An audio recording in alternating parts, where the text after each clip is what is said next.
तो देखिए, तो पिछले वीडियो में हम लोगों ने औपनिवेशिक युग किसे कहते हैं यहाँ तक हम लोगों ने पढ़ लिया था। ठीक है, आज हम लोग पढ़ने वाले हैं अमेरिकी एवं फ्रांसीसी क्रांति के बारे में। इसके बारे में क्या कह रहा है? देखिए, कह रहा है कि दुनिया में हो रहे इन बदलावों के बीच 18वीं सदी के अंतिम दशकों में दो और महत्वपूर्ण बदलाव हुए हैं। कह रहा है कि दुनिया में जो बदलाव हो रहा है उन 18वीं शताब्दी के बीच दो और बदलाव हुए हैं। कौन कौन से? पहले का संबंध अमेरिका के स्वतंत्रता संग्राम से। देखिए, जो पहला है तो पहला का जो संबंध है वो अमेरिका के स्वतंत्रता संग्राम से है। ठीक है, और एवं दूसरे का संबंध फ्रांसीसी क्रांति से है। ठीक है, और जो दूसरा बदलाव है उसका संबंध है फ्रांसीसी क्रांति से। अमेरिका की खोज के बाद वहाँ पर यूरोप के देशों ने अपना कब्जा जमा लिया था। देखिए, जब अमेरिका का खोज हुआ तो अमेरिका को खोज करने के बाद जो यूरोपीय देश थे, यानी कि जो जिन्होंने अमेरिका को खोजा था, यूरोपीय देश, उन्होंने अपना कब्जा जमा लिया था। उसको अपने मतलब अपने कब्जे में ले लिया था अमेरिका को। ठीक है, अपने अधीन कर लिया था। धीरे धीरे यहाँ बस गए और धीरे धीरे वे लोग क्या थे कि वहीं पर बस गए थे, अमेरिका में ही। लोगों ने यूरोपीय देशों के भाषण के खिलाफ संघर्ष शुरू किया। ठीक है, इसी तरह फ्रांस के लोगों ने भी राज परिवार तथा सामंत परिवार के खिलाफ संघर्ष शुरू किया। इन दोनों ही देशों में लोगों का अत्याचार, शोषण और अन्याय के खिलाफ एकजुट किया गया संघर्ष जो है वो क्या हुआ कि सफल रहा। देखिए, कह रहा है कि इसके बाद इन देशों के लोगों ने अपने अपने देशों में गणतंत्र प्रणाली की सरकार स्थापित की। स्वतंत्रता और समानता उनके मार्गदर्शक सिद्धांत बन गए। फ्रांस और अमेरिका के इन आंदोलनों का कई देशों में लोगों पर बड़ा प्रभाव पड़ा। इसका एक प्रभाव यह भी था कि धीरे धीरे एक निश्चित क्षेत्र में रहने वाले लोगों में जो लंबे समय से एक दूसरे के साथ थे और जो एक जैसी भाषा बोलते थे, अपने को एक जैसा मानने या एक राष्ट्र के रूप में पहचानने जाने जाने की परंपरा क्या हो गई? शुरू हो गई। ठीक है, अब देखिए, अगला है आपका, कहता है कि आधुनिक काल एवं हमारा देश। ठीक है, तो पढ़ेंगे इसमें कि इस प्रकार यूरोप में हुए इन परिवर्तनों से प्रभावित होकर अन्य देशों के लोगों ने नए ढंग से सोचना विचारना शुरू कर दिया था। इसका है कि नए उपनिवेशों की तलाश में जब यूरोपीय हमारे देश में आए तो हमारे देश पर भी इन परिवर्तनों का प्रभाव पड़ा। आपको याद होगा कि 18वीं सदी के शुरू में हमारा देश किस प्रकार टुकड़ों में बंटा हुआ था। इस समय यूरोप के व्यापारी भारत के विभिन्न भागों में व्यापार में जुटे थे। उनमें से जो व्यापारी इंग्लैंड से आए वे व्यापार करते करते धीरे धीरे हमारे देश के शासक बन बैठे। इन्होंने हमारे देश के स्थानीय नवाबों व राजाओं को हराकर अपना शासन स्थापित किया। ठीक है, हमको अगले अध्याय में पढ़ना है। आगे के 200 सालों तक हमारे देश पर इनका इनका शासन रहा। हमारे देश में अंग्रेज शासन आने से अंग्रेजी शिक्षा एवं नवीन विचारों का प्रवेश हुआ।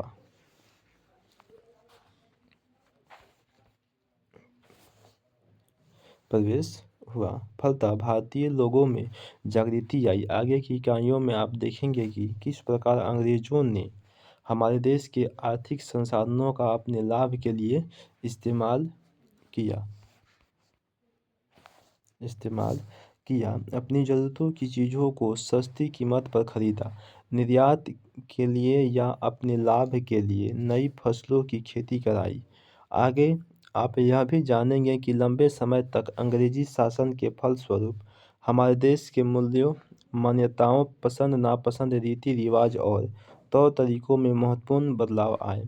जब एक देश पर किसी दूसरे देश की दबदबे से इस तरह की राजनीतिक, आर्थिक, सामाजिक और सांस्कृतिक बदलाव आते हैं तो इस प्रक्रिया को औपनिवेशिकीकरण कहा जाता है और इस अवस्था को उपनिवेशवाद कहते हैं। ठीक है, देखिए आगे है आपका कह रहा है कि इस काल विभाजन से अलग हटकर कुछ इतिहासकार आर्थिक तथा सामाजिक कारकों के आधार पर भी अतीत के विभिन्न कालखंडों के विशेषताएं तय करते हैं। इसी तरह कई अंग्रेज इतिहासकारों ने भारतीय इतिहास के कालखंडों को अपने नजरियों से बांटने की कोशिश की है। 1817 ईस्वी में स्कॉटलैंड के अर्थशास्त्री, इतिहासकार और राजनीतिक दार्शनिक जेम्स मिल ने 3 खंडों में history of British India, British Bharat का इतिहास नामक एक किताब लिखी थी। इस किताब में उन्होंने भारत के इतिहास को हिंदू, मुस्लिम और ब्रिटिश इन 3 कालखंडों में बांटा। यह विभाजन इस विचार पर आधारित था कि शासकों का धर्म ही एकमात्र महत्वपूर्ण ऐतिहासिक परिवर्तन होता है। कालखंडों के इस निर्धारण को उस वक्त लोगों ने मान भी लिया था। ठीक है, चलिए देखिए आगे देखते हैं। अगला आपका कहता है कि जेम्स मिल को लगता था कि एशियाई देश प्रगति और सभ्यता के मामले में यूरोप से काफ़ी पीछे थे। उनका मानना था कि भारत में अंग्रेजों के आने से पहले यहाँ हिंदू और मुसलमान तानाशाहों का शासन था। भारत के लोग इतने पिछड़े और असभ्य थे कि अंग्रेजी शासन से ही उसका कल्याण हो सकता था। अंग्रेज भारतीयों से श्रेष्ठ और बेहतर थे। एक ओर तो वे भारतीय इतिहास को हिंदू और मुस्लिम काल में बांटते हैं, जबकि अपने लिए ब्रिटिश शब्द का प्रयोग करते हैं, ईसाई शब्द का प्रयोग नहीं करते। ब्रिटिश शब्द से संभवतः अपनी एकता और राष्ट्रीयता का बोध कराना चाहते थे। ठीक है, चल देखिए आगे है आपका कहता है कि जरा सोचिए, क्या इतिहास के किसी कालखंड की अवधि को हिंदू, मुस्लिम या ईसाई दौर कहा जा सकता है? क्या किसी भी अवधि में कई तरह के धर्म एक साथ नहीं चलते? क्या किसी अवधि में अन्य धर्मों के लोगों के जीवन और तौर तरीकों का कोई महत्व नहीं होता? हमें यह याद रखना चाहिए कि किसी भी अवधि का इतिहास किसी एक तरह के लोगों से अकेले नहीं बनता, बल्कि समाज के सारे लोगों से एक साथ मिलकर साथ चलने से बनता है। ठीक है, चलिए देखिए आगे कहा कि इतिहास को जानिए।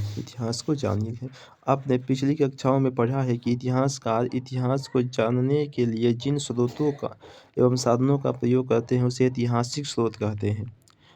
कक्षा 6 एवं कक्षा 7 में भी अपने ऐतिहासिक स्रोतों के बारे में पढ़ा था।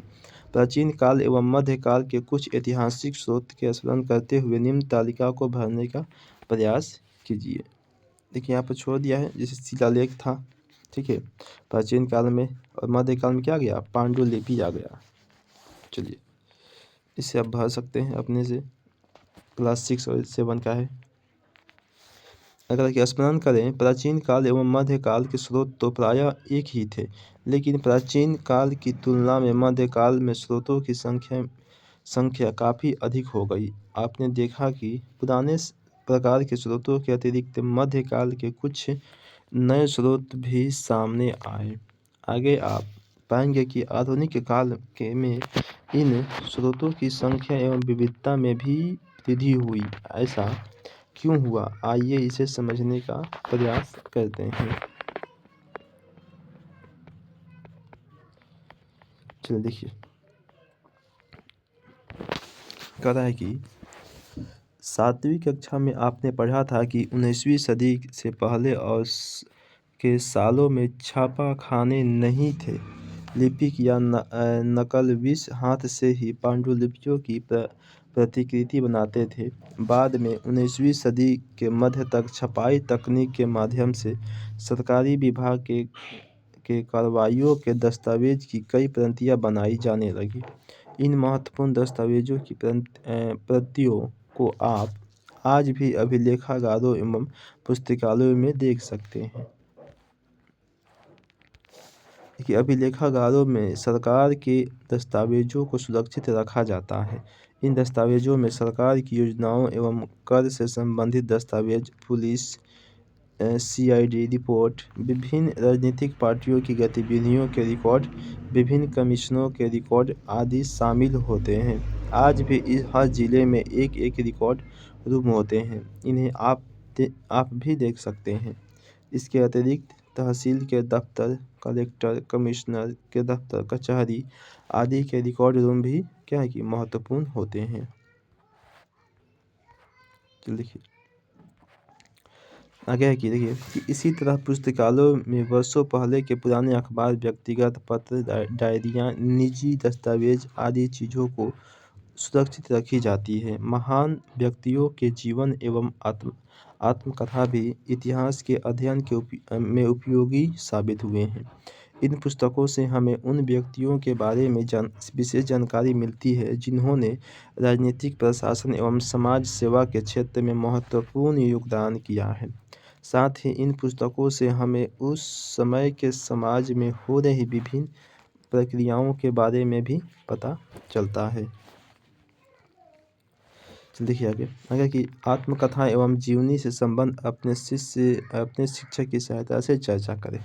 इसे छोड़िए आगे देखिए कि अपने देश की राजधानी दिल्ली में राष्ट्रीय अभिलेखागार, नेहरू स्मारक पुस्तकालय एवं पटना स्थित सच्चिदानंद सिन्हा पुस्तकालय, बिहार राज्य अभिलेखागार जैसी संस्थाओं में आप जाकर इन सामग्रियों का अध्ययन कर सकते हैं। इधर हाल में इन दिनों में पिछली पीढ़ी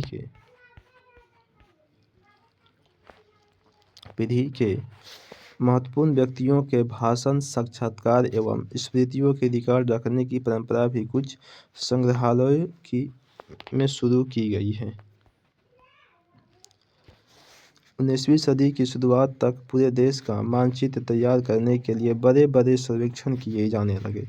सर्वेक्षण में धरती की सतह, मिट्टी की गुणवत्ता, वहाँ रहने वाले पेड़-पौधे और जीव-जंतुओं तथा स्थानीय फसलों का पता लगाया जाता था।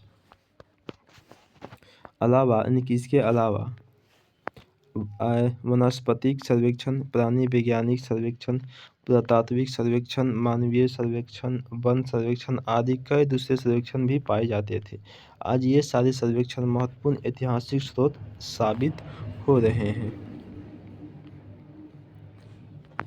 ताकि 19वीं सदी के आखिर से हर 10 साल में जनगणना भी की जाने लगी। जनगणना के द्वारा भारत सभी प्रांतों में रहने वाले लोगों की संख्या, उनका धर्म, जाति, व्यवसाय, शैक्षणिक स्तर आदि के बारे में जानकारी इकट्ठी की जाती है। इन जानकारियों के आधार पर उनकी बेहतरी के लिए भावी योजनाएं तैयार की जाती हैं। चल देखिए आगे है आपका कहता है कि इन सारे ऐतिहासिक स्रोतों के अलावे एक अनपढ़ आदमी, आदिवासी, किसान, खदानों में काम करने वाले मजदूर, फुटपाथ पर जिंदगी गुजारने वाले गरीब क्या सोचते थे।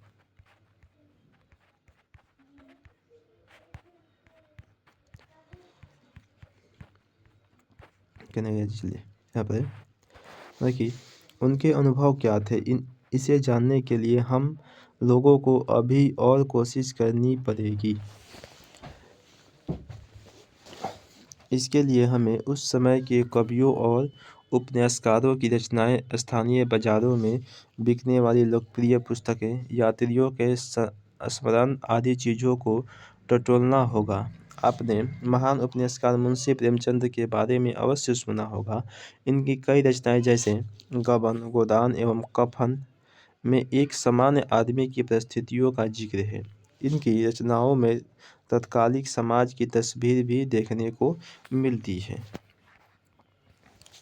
देखिए कुछ लोग कहानियाँ, उपन्यास एवं ऐतिहासिक घटनाओं पर आधारित फिल्म भी बनाते हैं। इन फिल्मों के माध्यम से हम मनोरंजन के रूप में अतीत के बारे में जानकारी हासिल करते हैं। चलिए देखिए कि आपने अभी तक ऐतिहासिक स्रोत के बारे में जाना। आइए कुछ ऐतिहासिक स्रोत के विभिन्न समाचार पत्रों, CID रिपोर्ट एवं पत्र के माध्यम से देखने का प्रयास करते हैं। देखिए ये सब रिपोर्ट दिया हुआ है। देखिए पंडित जवाहरलाल इन बिहार, ठीक है। आपका कुछ रिपोर्ट, ये सब रिपोर्ट है, न्यूज़ है। देखिए ये सब न्यूज़ है आज तक का, ठीक है। देखिए ये सब दिया हुआ है आपके किताब में, दरभंगा का, कहाँ कहाँ का सब, ठीक है। चलिए अब हमें समय के साथ जो परिवर्तन है इसको हम अगले वीडियो में आपको पढ़ाएंगे, ठीक है। चलिए ओके।